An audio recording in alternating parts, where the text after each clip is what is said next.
এই মাঝে বলছিলাম যে কারোর মেয়ে যদি খারাপ হয় তাহলে মায়ের দোষ, ছেলে যদি খারাপ হয় তাহলে পিতা মাতার উভয়ের দোষ। এই কারণটা বলছিলাম যে একজন পিতামাতা যদি একটা সন্তানকে পৃথিবীতে জন্ম দেয় তাহলে সেই সন্তান মানুষ হয়ে যায় না।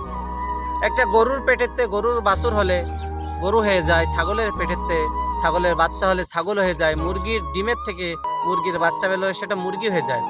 কিন্তু মানুষের থেকে যে সন্তানটা হয় সেটা মানুষ হয়ে যায় না, এটারে মানুষ বানিয়ে নিতে হয়। একটা সাপোজ উদাহরণ আমি আপনাকে বোঝাই। যখন একটা ছোট ধরেন একটা মাটির দলা কাদা, ওইটারে যখন আপনি ঘোড়া বানাবেন কামার ঘোড়া হবে, থাল বানালে থালা হবে, গ্লাস বানালে গ্লাস হবে, ওইটাকে যখন শুকাবে তখন একটু শক্ত হয়ে যাবে, ওই সময়ও যদি ভাঙে ওটা জোড়া দেওয়া যাবে। কিন্তু ওইটাকে যখন পোড়াবে, পোড়ানো হয়ে গেলে ওইটা যদি আবার গুঁড়ো করে যদি ভেঙে যায়, গুঁড়ো করে বানাইতে গেলেও হবে না। তদ্রূপ একটা সন্তান যদি ছোটকাল থেকে শিক্ষা দিয়ে মানুষ বড় করে তুলতে পারে পিতামাতা, তাহলে সেটা সুসন্তান হয়।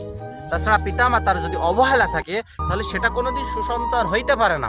এক, দ্বিতীয়ত যদি অনেকে গল্প দেয় যে আমার ছেলেটারে মানুষ বানাইতে পারলাম না, আমার মেয়েটারে মানুষ বানাইতে পারলাম না, এর দোষটা পৃথিবীর কারণ নয়, একমাত্র পিতামাতা তাদের ছোটবেলাতে অবহেলার কারণে তারা আজকে মানুষ হয় না।